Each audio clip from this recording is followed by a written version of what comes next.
Hey, this one is for my precious children, my light in every dark. Khalil Gibran, the prophet. For the most part of my life, I wanted to be invisible. Actually, very often I did feel invisible. Or maybe it's better to say I have always felt transparent, as if people were looking through me because there was nothing solid inside of me that could draw their attention and keep their focus on me.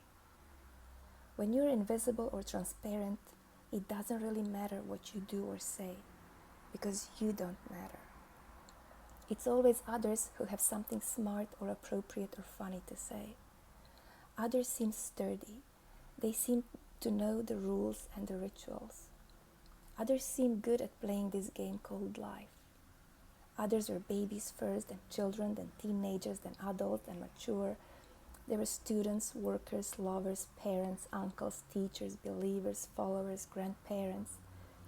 They seemed to have fulfilled each one of the roles their societies had prepared for them. They were one with their roles. How many times I envied on this skill of being appropriate and well-adjusted. I've never felt one with any of the roles I was supposed to embrace.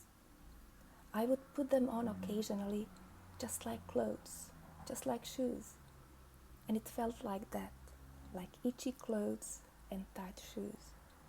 Couldn't wait to take them off. It felt like I was faking life, like I was acting in a second-class commercial. My idea of me and my physical manifestation were not connected. It's not like I had some transcendental experiences. It's more like those two components of me were never synchronized. Except for one. I have always felt one with being a mother. I was a young mother, 22 when I had my first out of 3 children. I loved them, felt them, understood them from the very first day, even before. They never cried, if I could help it. I couldn't stand babies cry, nor I can stand it today. I was thinking how frustrating it must be when you want or need something and nobody understands you because you cannot verbalize it. The only way to communicate is to cry. So I was guessing what they wanted until I made the right thing. Most of the times, they just wanted to be in my arms, and they were there a lot, until I couldn't feel my arms. I respected them, and I wanted them to respect me. They were never jealous of each other because they knew they were loved for who they are. In every situation that involved my children, somehow I knew what to do without thinking about it. There were 3 things I wanted to teach them. I wanted them to know, 1, they have the right to say no to anyone and everyone in their lives, including me, of course.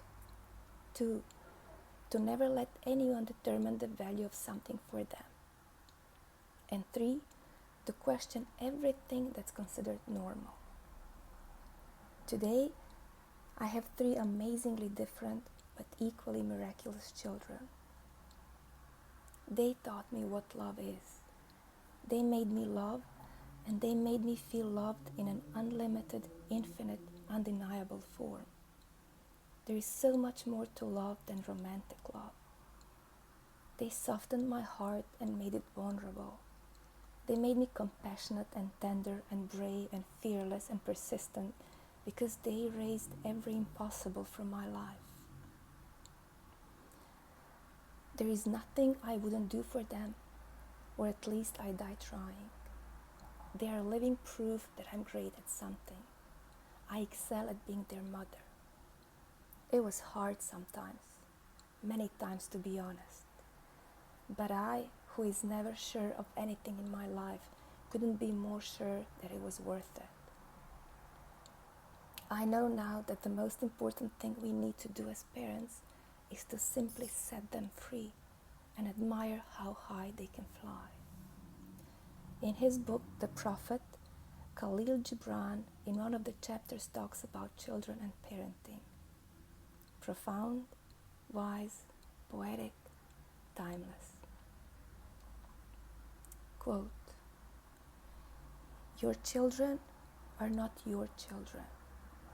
They are the sons and daughters of life's longing for itself. They come through you, but not from you. And though they are with you, yet they belong not to you. You may give them your love, but not your thoughts, for they have their own thoughts. You may house their bodies, but not their souls, for their souls dwell in the house of tomorrow, which you cannot visit, not even in your dreams. You may strive to be like them, but seek not to make them like you, for life goes not backward, nor tarries with yesterday. You are the bows from which your children as living arrows are sent forth.